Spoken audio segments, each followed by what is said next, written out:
नमस्कार दोस्तों अभी रिसेंटली आपने देखा होगा 21, 22, 23 मार्च की पूरे भारतवर्ष के अंदर स्ट्राइक थी। ऐसा नहीं है कि बिल्कुल नहीं चल रही थी। जिसकी ज़रूरत थी, जिसको कोई दिक्कत नहीं है, वो चला रहा था। देखिए, स्ट्राइक कर देना कोई सोल्यूशन नहीं है।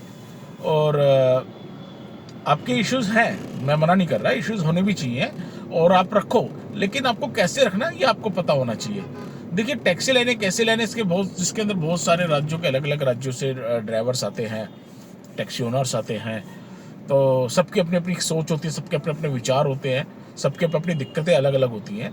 तो इन सबको एक प्लेटफॉर्म पे लेकर आना थोड़ा पॉसिबल नहीं है। और फिर डिस्टेंस भी है, कोई कहीं रहता है, कोई कहीं रहता है, कोई कहीं रहता है। खैर, आपको अगर अपनी बात रखनी है तो आपको एक सही तरीके से आपको रास्ता पता होना चाहिए कैसे रखनी है। देखिए, हमारे जितने भी लीडर्स बनते हैं यूनियन के नाम पे, आपको भी पता वो क्या करते हैं, कैसे होता है, कैसे नहीं होता।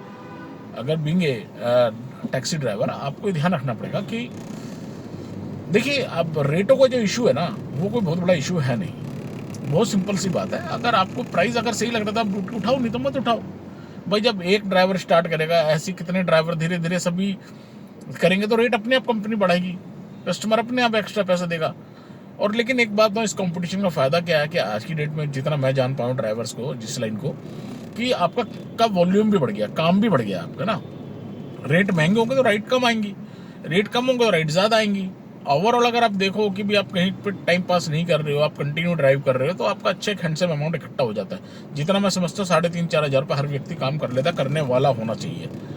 तो दोस्तों, स्ट्राइक वगैरह में कुछ नहीं रखा। आप अपने काम पे ध्यान दें, अपनी क्वालिटी को बेटर करें, जो इश्यूज हैं उनको इकट्ठा करें, एक सही तरीके से सरकार तक हमारी बात पहुँचे, कंपनी तक हमारी बात पहुँचे, उसका रास्ता निकालना है हमारे को। लेकिन स्ट्राइक करना बिल्कुल गलत है। आप जो जोर जबरदस्ती करते कि भाई मैं तो स्ट्राइक पे हूँ लेकिन आप भी गाड़ी मत चलाओ, ये तो बहुत ही गलत है। तो दोस्तों, इस बात को समझो आप। धन्यवाद।